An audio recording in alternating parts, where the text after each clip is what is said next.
Hey everybody, George Moorhead, Bentley Properties, and today we're going to discuss the 11 things you need to know to pass your building inspection and kind of the do's and the don'ts and how the best approach is. Again, my name is George Moorhead with Bentley Properties, and I've been in the industry for basically a little over 26 years, and we've sold over 2,000 different residential and commercial properties. I also have been building homes since 1992. So I have quite a bit of knowledge regarding inspections, best practices, and basically, again, the do's and the don'ts of when you're walking through a home. With that, hit your wow button just to let me know that you can hear us and that you can actually ask questions. At the same time, definitely share this information with your friends and family. It is going to be, today's going to be a little packed.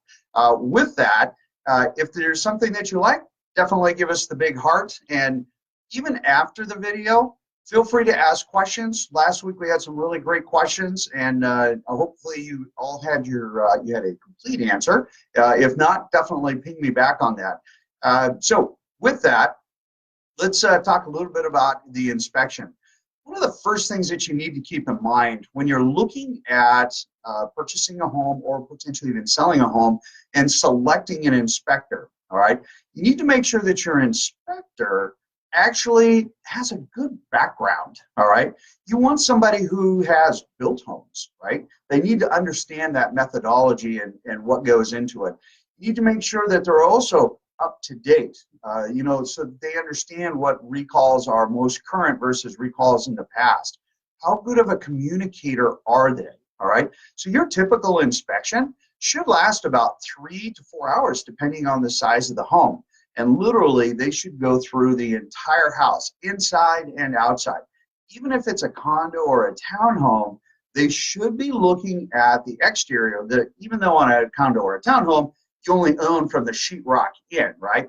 So it is still important to understand, because if the association has items that need to be done for maintenance, you also need to find out, is that scheduled? Is it something new? Do they have the budget for it? And all that. That's a different subject altogether. All right. So, some people ask me, should we actually do an inspection? Is an inspection necessary? And unequivocally, yes, you must get an inspection. I call it cheap insurance. A typical inspection, is going to be about $400, $450. And if you've got a home, which is going to be your greatest investment, you need to make sure that you take the precautions necessary to, protect that investment, right? Understand what needs to be done today, what needs to be done in the future. Okay, if you've got a roof that's been on for 15 years and it's a 25-year roof, don't think you're going to get a full 25 years or a full 30 years out of this roof. You need to start budgeting for a replacement realistically within the next 7 years. You don't want to wait until it's worn out. It's like your tires, right? You don't wait till they're completely bald before you replace your tires. They get down, put that little penny in there. You can see Lincoln's head. You got to, make sure that you are pre-planning for maintenance. As I tell folks, just because you buy a $100,000 BMW doesn't mean you don't change the oil, all right? You need to make sure that you have your inspection to make sure you understand what needs to be done, what has to be done today, what was already done, what needs to be done, a year from now. So keep that in mind. All right, so let's talk about the exterior. So the exterior of a home, when you first drive up, right, you get the emotions and say, oh my gosh, what a cute house. It's a great setting. We got beautiful flowers. When you start to take a look at that, you need to pull that emotion back. You need to put some of you may remember Kojak or Columbo, put your 007 hat on and take a time out, step back a little bit, and then take a look at the home itself. And when I say take a look, you've got a house, right? There we go, got a house, right? So you have a house here. And does the property sit so that the water slopes away from the house, or does it tip into the house, right? Because here's the thing, when water comes down, whether it's rain or from the gutters, or snow, whatever it might be, is the water going to the house or is it going away from the house? Naturally, we want it to go away from a house. So some garages that will have a decline type of driveway, which we caution against, that's going to take a lot of water down to the house.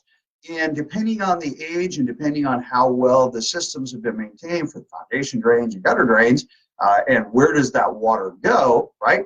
You want to make sure that you have good drainage, or does the perimeter drainage pick everything up and send it out? That's going to be absolutely critical because it will affect whether or not you get water in the crawl space, water into a basement, all right?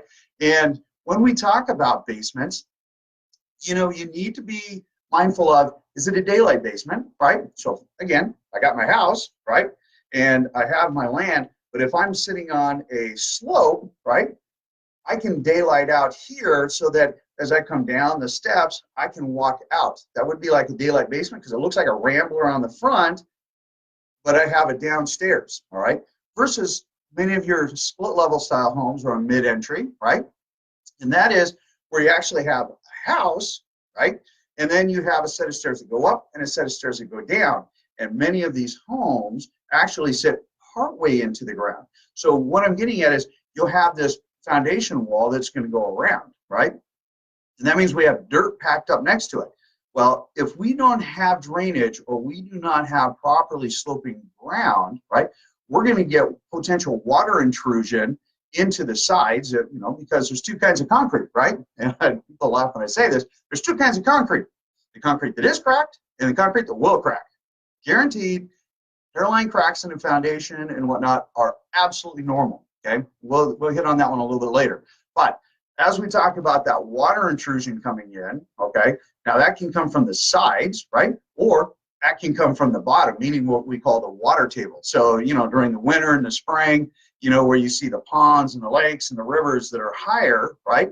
Okay, well, the ground where the groundwater also comes up, right? It's like a sponge. Drier sponge, there's less water. Wetter sponge, there's more water, okay? Well, water takes the leach path of resistance, and if you don't have good drainage, it's coming inside. Now, anybody who's been into a basement that has a little bit of a moisture issue, guaranteed you can smell. It has that musty smell to it, right? That is a classic sign of, hey, we have a water intrusion issue. It could be bigger, it could be smaller. If we see kind of that white leaching on the side, looks like a powder. You see it in garage floors, things like that. We have a little bit of a higher water table. We have a little bit more moisture in that area that you need to be mindful of, okay? And then as we consider, let's go back to the outside again, we also want to make sure that we're taking a look at the big picture of the siding, the windows, right? If we have a sliding door on the outside, and you look at that, and does it have a smile, right? In other words, if we've got a square, and then it's got just a little square, there we go, a little bit of a what we call a smile right here, do we have structural supports that are not quite adequate enough? Did something get cut out or remodeled that is creating an issue? You can see these things. Watch your siding lines, right? So if you have siding lines that do this and have a big sag in them, sometimes we're looking at a structural issue inside. And these things are evidence when you look at the home, okay, and you kind of cite each one of the sides. Take a look at the gutters and the downspouts. Take a look down in front of the gutters and the downspouts. If you have a gutter system that is full, you're going to have a drip line in front, right at the eave line. The eave is what just comes out from the house, right? So if I have a wall and I got my roof, this section right here, that would be your eave line. And you'll see this drip line going across. That means that somebody's gutters are full, right? Which means we have some potential wicking up into the roof, water coming down behind the gutter, and then of course we have water coming down alongside the house, which means a potential water intrusion. So look for those what we call telltale signs. Also, when you look at a front porch, right, or a rear deck, is the concrete, or even a sidewalk, right? Look at it, and there's sidewalks that'll be nice and flat, And then sometimes you get what we call separation or deviation, right? Separation, deviation, okay? So if you're on a sidewalk and, you know, a little bit of movement, a little bit of a tilt, that's normal, okay? It's not unexpected, especially with our older homes, whether in Seattle, Everett, Tacoma, actually really anywhere, right? But the ones that we really look for, let's say that you're walking along and we have like 2 inches of height and this one is, you know, cambered this way and this one's banked the other way, creating a trip hazard, but we also have an issue of settling there, right? Now, that either could be from water or just bad ground prep, but it's a future issue to keep in mind. If you have elderly people and they trip or at night, you know, those are bad things, and they're just things to keep in mind. If you have a porch that is established to a house, right? So just the other day, we were out with Joy. We're looking at this absolutely amazing house, right? Has a beautiful, beautiful view and whatnot. However, the back patio not only had pulled away, but had tipped down and actually cracked with, again, separation and deviation. Well, that tells us that we have a greater issue, right? Do we have ground slope issue? Does the ground fall off? Do we have a sliding issue? Do we have because there's no downspouts or gutter drains for this, all the water is coming down beside the house, finding its least path of resistance down to the front or to the back where the view is, and then all of a sudden it's washing it away, and it's been happening over time. Well, that's an issue that you need to keep in mind, because to either A, build a retaining wall, are you looking at having to bust it out and backfill? You know, it just turns into dollars to make sure that you've got a good, solid foundation for this house. Again, hence the reason, always get an inspection, always, all right? Oh, that reminds me, if you would like a list of inspectors, because I've been doing this for a little bit of time, about 26 years, we have a list of inspectors that we have vetted, all right? I believe there's about 12 of them on there that we have collectively on our team said, these are good guys, right? If you would like a copy of that, just let us know. It's a Word document. We'll fire it off to you. That way, you know, you can have a list to work with. All right. So let's talk about smells. So we talked about the basement smells, right? If we get a little bit of a musty odor, right, we know that we have a potential water issue, right? The same thing inside. What kind of smells when you first walk in? Okay, and that is going to be the most important because we acclimate to an odor once we're inside. An example, if you have a dog, you go into your house, you don't smell a dog, but your friends come in and say, "Ooh, you got a dog, don't you?" You're like, "Yeah, how'd you know?" Well, okay, because you acclimate to that smell. So you want to make sure that as you're walking into that house, you take a good, solid 30 seconds and stop and take that smell of the house. What does it smell like? Okay. Now, I'm not saying, oh my gosh, there are dirty dishes in the sink. I'm talking about odors that maybe you're not quite familiar with that would be either moldy or, you know, an offensive, like, gosh, you know, what is that smell? There are some homes that, you know, basically, you know, if they have a rodent issue and they've got rodents in the house, you will smell that in the house. Just like when you walk down into the basement, there's a very distinctive odor for that kind of musty, moldy type of odor. And those are things that you know, kind of give you a little bit of a red flag, and you want to do a little bit more research and find out the why, right? Let me sidestep real quick. I just said you want to know the why. Remember, Washington state law. Washington state is a buyer beware state, right? That means that if you find something after closing, after you've closed and you've purchased a home, right? If you say, "Oh my gosh, this is a monumental issue. I can't believe this actually happened," I'm going to go after the seller.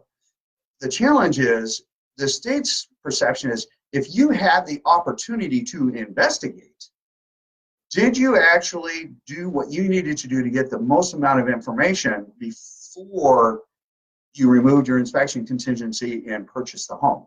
Okay? And there's a number of different case laws that are out there. Some of them a little egregious, I agree. But basically, once you close, it's a buyer beware. You have now purchased that home because you had the opportunity to do as much investigation as you wanted. All right, back on track. So let's talk a little bit about plumbing. Depending on the age of the home, okay, you could have steel. lines, you know, from yesteryear, right? You could have copper, which was our next generation. You could have some of the what we call plastics, CVPC, PEX, which is the latest and greatest that people are using because of its flexibility and ease of installation. And you know it's resistant against freezing, you know, in homes and whatnot. So it's not permanent, but it is resistant against freezing. All right. So depending on the type of plumbing will be important to you. Some plumbing products have got a recall, and you need to make sure that your inspector is looking for those to make sure that you're fully aware of which plumbing items have had recalls, which ones have not, and what kind do you have. If you've got steel lines, you know, from a 1930s house, which again, if you're looking in any of the older construction areas, especially Seattle, Tacoma, Everett, you're going to run into a lot of steel lines, all right? And they're not designed forever, okay? Sadly enough, in an older house, you can cut a 12-inch piece of steel pipe out, turn it on in and look at it, and you can't even see through them because, you know, the corrosion and whatnot that has happened over time, which is expected, okay? You don't have that in copper. Copper is, you know, in fact, I don't think I know of any problems with copper pipe other than it does when it gets close to freezing, boop, it'll pop, right? Because water expands, it has no flexibility at all. That's why they've gone to PEX, because PEX has a 15% what I'll call it elasticity, right? So it can absorb, you know, the expansion of water to a degree. All right. So if you're in a house, especially an older one of the tricks that we like to do is we'll go into a bathroom, right? And I'll actually turn on the sink. Okay, so I want that flow there. I'll go over to the tub or the shower, and I'm going to turn on the tub and shower. All right. And then I flush the toilet because that is an immediate demand on that system, right? And then you watch, does the water level pretty much stay the same? Hey, welcome, Dan. Chime in on this if you like. The water pressure stays the same. You've got good volume. You have good capacity, right? Whereas in many of the older homes, it'll have, you know, basically like arterial sclerosis of the pipe, that water pressure will drop, and you'll see a notable drop at a sink. Okay, or the shower. You'll know it when you see it. Okay, it's just like, oh wow, that's a big difference. If anybody has been in a shower and somebody has flushed the toilet and you go, whoa, you know, because the water temperature changes, that is a classic example of having a volume issue. Okay, now remember, some people say, well, you know, I just need to increase my pressure. No, that's not it at all. You need to maintain, you know, pressure, you know, right around 70, 75 PSI at the most. Because you can maintain pressure, has nothing to do with volume, all right? And that's very important, and that's why the sink, the toilet, and the shower running all at one time will actually drop that water pressure if you have clogged lines, clogged arteries, as we call it, all right? Okay, let's move on to heating. Heating is another, what we consider kind of a high-ticket item if you have a furnace, whether it's electric or it's gas. If you have baseboard or what I call squirrel cages, those are the small wall heaters that you have, you know, a little thermostat. We call it sometimes zoned forced air wall heaters, okay?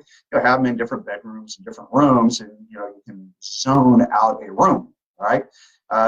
Hey, you know what? I'm going to sidebar another question, talking about heating and zone. One of the things that we always caution people about is fluctuating the temperature in your house. There have been some folks that have gone into their house, right? And the second that they walk in, they crank up all the heat, okay? And then when they leave, they turn all the heat back down again because we want to save energy, which is an absolute misconception. First, it is catastrophic to a house. Well, not catastrophic, but it's bad for a house because it's kind of like well, understand that wood is a real thing, right? And wood, depending on humidity, depending on temperature, wood can expand, contract, it'll do different things, right? And so if you're taking it constantly from hot to cold, you start developing cracks, okay? And if you've got wood floors, I'll do it this way, you'll get warping wood floors during, you know, certain times of the year. You need to climatize your house. Pick a temperature. My house is 69 degrees, 24/7, 365 days a year. Why? Because it's good for the health of your house. Also, people think, oh, you know what? When I get home, I just turn the heat on and I'm good. And then when I leave, I don't have to pay for that. Well, okay, for the folks that do that, and it's funny because I ask them, I say, hey, you know what? When you get home and you turn off that heat, I said, you get does your system cycle a lot? Meaning that when you get there, it gets warm, then it shuts off, and it's almost like immediately cold. And then it turns back on again, and then it warms up, and you're like, oh, I'm warm, I'm cold, I'm warm, I'm cold. Oh, my house must be drafty. And they're like, yeah. I'm like, well, understand, it's like your oven, right? The sheetrock in your house acts like an oven. And until that sheetrock climatizes, right, meaning it becomes an equal temperature of what the ambient room temperature you want it to be, it's going to suck that heat out into the sheetrock, okay, until it gets to that same, let's use 69 degrees, and then all of a sudden it'll start pushing back that heat because it's at that same temperature, just like your oven, right? How warm does your oven stay after you turn it off, right? Your house is the same thing. You lose your power and you say, gosh, you know, my house was warm for 2 days. Yeah, because you're getting heat off of your sheetrock like an oven. All right, getting back to heating. Now, with that, with a furnace, really any furnace beyond 15 years, I'm not saying it's going to die tomorrow. However, here's the thing. You need to make sure that you're doing the servicing, okay, and making sure that you're looking at, and if you've got a gas furnace, you're having that heat exchanger looked at to make sure it doesn't get a crack because it gives off carbon monoxide, odorless, tasteless, colorless, which kills you. That's why we have carbon monoxide detectors, right? So really after 15 years, it's you know, like going to Vegas, red or black, you know, when is it going to die? We really don't know. And so you need to make sure that if you're, you know, getting on the edge of that 15 years, you need to know that you're going to be budgeting for a more efficient furnace, right? And whether that's an 80% or 90% efficiency, you know, that's up to you. Yes, the more efficient they are, the more they cost, but the more savings you have, both in heating and actual efficient use of that appliance, right? Which, you know, takes, you know, is paid for over time. Having what we call a circulation fan, right? A variable speed fan. You know, it's a few $100s up front, and that means that your system, this fan is always turning. You might say, George, man, not only is it costing more, but it's, you know, this is more electricity. The exact opposite. In fact, if you have a house that has, you know, hot and cold spots, and you have a forced air system, forced air heating in your house, you can actually mitigate a lot of those cold spots because the system is constantly turning. Even at a very low speed, it's constantly moving that air through your house, which means that it's not cycling on and off as many times. But really the biggest value is because you're constantly moving air, okay? You're constantly filtering the air in your house. You have better air quality. So if you've got problems with allergies and things like this, and the pollens and the molds and everything else that we have in our area, that is a must-have. And, you know, they can be added afterwards, or what we call a retrofit, or they can be brought in, you know, when you have a furnace replaced. But keep in mind that a furnace can be expensive. We have plenty of vendors that we actually stand behind because we have vetted them. If you need one, reach out to us. We'll hook you up with you know, 2 or 3 different heating contractors, whether for inspection or for replacement. If you want to add AC now before it gets warm again, let us know. We're here for you. All right, wiring. Wiring and electrical panels are kind of a big thing, all right? And there's other than the age, right? So, you know, in our great-great-grandparents, you know, the 1900s through probably, gosh, I would say probably 19, just shy of 1960, mid-50s or so, we had what's called knob and tube. Those are homes that you've got one power, which is let's just call it your hot, your power, right? Then you have the neutral that comes back, right? Because power is like, if you think of it this way, power in a house is like a garden hose, okay? The difference is the water goes through that garden hose, right? In order to make the wheel turn, whoop, and come back, it needs a different garden hose coming back. That would be your neutral, right?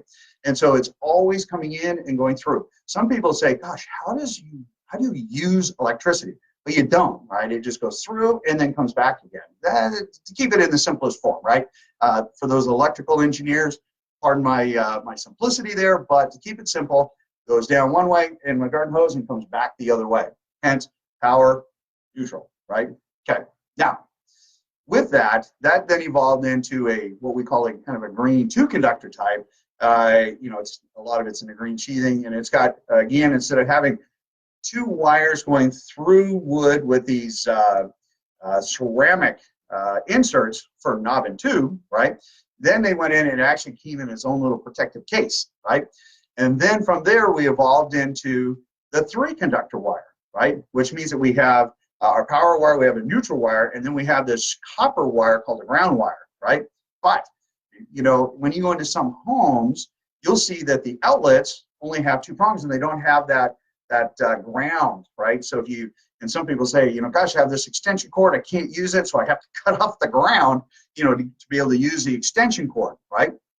Okay, so what they ended up doing is to go away from that because they wanted an additional safety. They added this ground wire, and hence that's where you get the two slots and the round ground that slides in, right?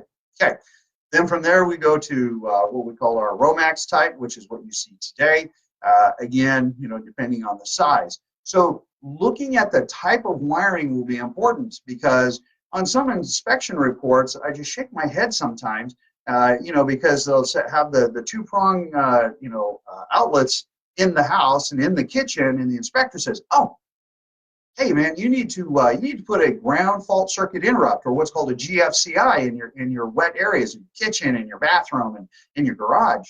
Well, the problem is that if it's only a two-conductor, right, one wire in, one wire out, we don't have that ground wire, it's not going to work. Because the whole purpose of that outlet is a ground fault, right? So unless we have that third conductor, that piece of copper bare wire, right, that is in the system, a ground fault's never going to work. Okay, so keep that in mind, and that also tells me the quality of the inspector. If they're saying, "Oh yeah, you need to add these," and I'm like, "Dude, there's only two conductors here. This is never going to work."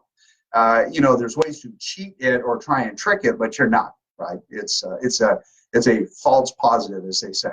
All right. Looking at panels. Panels will be incredibly important, okay? We have our recall panels. One of the most common one is called a federal. The average cost to swap out an older electrical panel, whether it's a federal or a national, I'm forgetting the other name, or a fuse type a panel, literally, they have these little round and they screw in type fuses, right? We can't finance those types of homes anymore, so we have to replace the panels. And the panels typically, when we take a look at these things, roughly about $800 to $2,100, depending on how difficult it is. Yes, it can be done in the process of 1.5 days, depending on the availability of the power company to come out, pull the meter, and put the meter back in again after they've approved the actual panel replacement. I would normally anticipate typically 2 to 3 days for something like this, just to be on the safe side. It is and must be done with an electrical permit. Most of it's done through Labor and Industries, or L&I. Otherwise, certain municipalities like Kirkland, they do their own electrical permits, and so you just need to check with your local area. All right. Taking a look at outlets. Do you see kind of, some black charring? Do you see outlets that are broken, things like that? You need to be mindful of that. And they have these great little devices, little testers, and I should have brought one. Have these little testers. You put it into the wall, and it tells you, hey, is the power wire and the neutral wire going out right? Has a little button on it to trip a ground fault circuit interrupt or a GFCI. Because it takes just a couple millivolts. And does it trip it? And if so, does it reset? These are all things you want to take a look at, because especially if you have children, you need to be mindful. Okay, kids love to put things into outlets, in which some of our newer outlets that they're putting in actually have these little covers on them. Okay, and these little covers, sometimes to get the plug-in, you got to jog it around. And personally, I find them a little irritating. But hey, you know what? It keeps the little ones from getting zapped and whatnot. So, which is fine. All right. Let's talk a little bit about exterior type of construction. And so we'll back up a little bit. So if we have, depending on the era of the home, okay, so we've got brick, which is true brick, like your brick Tudors and some of your colonials and whatnot. Then, you know, we've got our cedar siding. You've got LP siding, and Weyerhaeuser has their own product, you know, which is basically a particle board, right, a wafer board with a stamped print on it, right? And of course, that one's in the lawsuit of a lot. Then you've got the stucco type construction, and the lawsuit version of that is called EIFS, right, which looks like it, but it's different. It's kind of a foam, and then they spray on a coating. Lots of issues with that one. You have hardy, which is basically a concrete fiberboard, all right? You also have a brick veneer, right? And the difference between real brick and brick veneer is you actually have a wall, and it's got, you know, your vapor barrier, whether it's tar paper or a Tyvek or whatnot, and then they will start stacking bricks up next to it, okay? Put these little clips in, they keep stacking, and it looks like a brick wall, but it's not, it's a veneer. And the difference is if you go down some of the, again, the older homes in Seattle, some of your old downtown, either Seattle or whatever, it doesn't matter, the old brick buildings, right, they're actual brick construction. That's the difference between veneer and actual brick construction, right? Okay, now, with that, you need to take a look at which one you have, okay? What is the condition of the paint? What do you have any cedar or boards that are cupping? You want to take a look at, you know, do we have a lot of sun damage, and you know that we got some paint failure? Do we have bubbling paint and things like that? Which again, just lets you know what kind of maintenance do I need to consider over the immediate term versus, you know, something I can do in the long run. We get a lot of questions about, hey, how long should I wait between painting my house? You know, and I said, you know, realistically, you should paint your house at least every 7 years. If you have LP and the newer generation LP, really you need to paint it at least every 5 years, and making sure that you're painting the bottom side so that where the failure comes in, the water wicks. So if I have it's right, if I have a piece of siding, there we go, that comes down, right, I want to make sure that I'm painting this bottom edge, because that's where the water comes down, it wicks underneath, and then it swells. If you've ever seen a piece of plywood or, you know, a piece of construction board, you know, that's supposed to be ½ inch thick, and, you know, it sits out in the rain and now it's 3/4 of an inch thick, that is a classic sign of you know, water absorption or that siding failure, okay? So those are things to keep in mind. And if you need some painting contractors, again, give us a heads up, we'll let you know.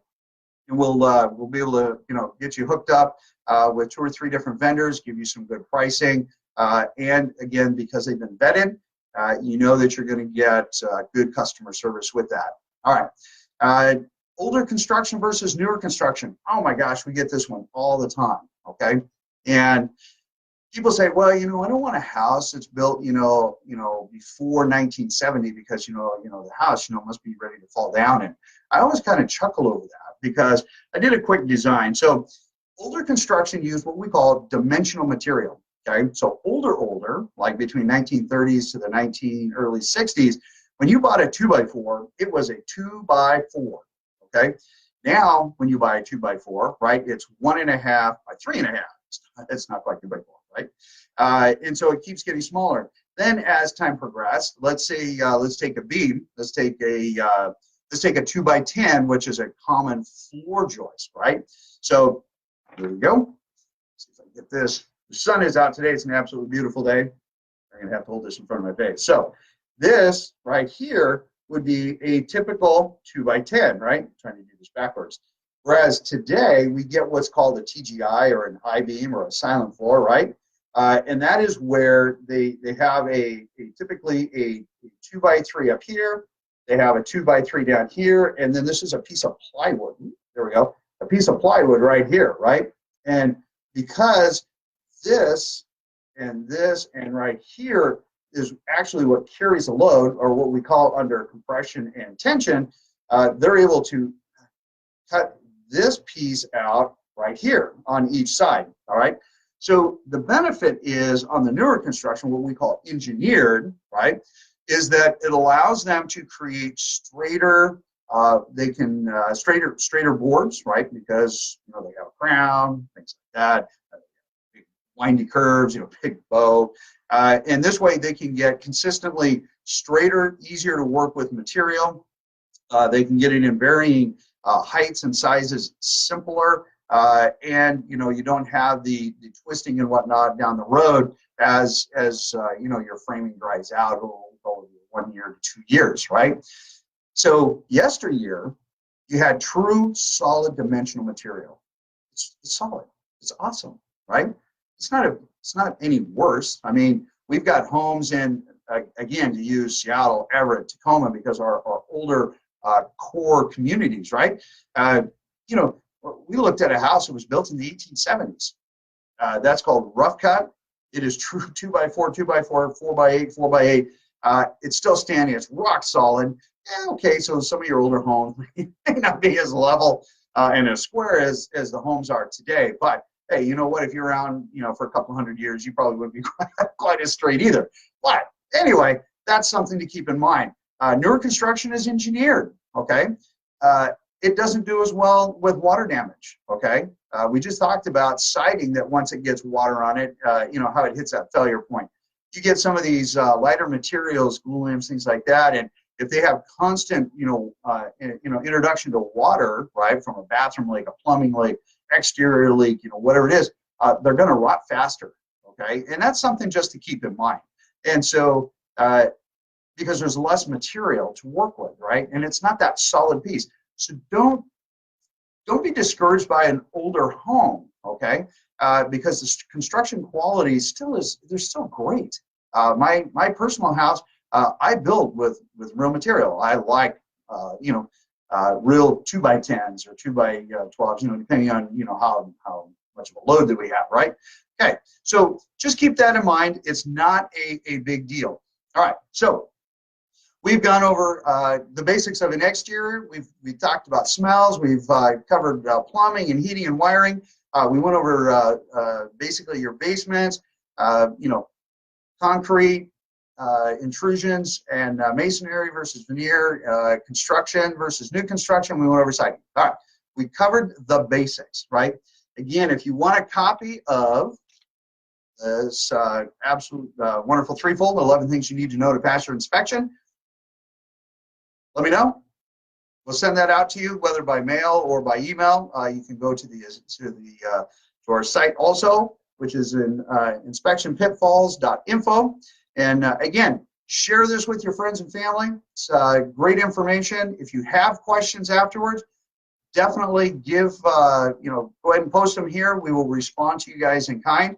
And in the meantime, we're going to do one shameless plug. One shameless plug is we support Seattle Children's Hospital Cancer Research Program called the STRONG Program. If you want to know more about that, on how to save a child's life with cancer research and immunotherapy, let us know. We do an annual donation there from all of the referrals that we do receive. A large portion goes to the Seattle Children's Hospital STRONG Program. Our goal every year is $20,000, and we take gobs of gifts. Took like 350 gifts down the last time. We love, love, love the idea of saving a child's life and giving them a fighting chance. So with that, you guys have a great day. Send me a heart if you really liked what you saw. Next week, we're going to talk about move-up buyer mistakes that are most commonly made and how to avoid them. In the meantime, you guys have a great day, and I'll talk to you later. Take care. Thanks.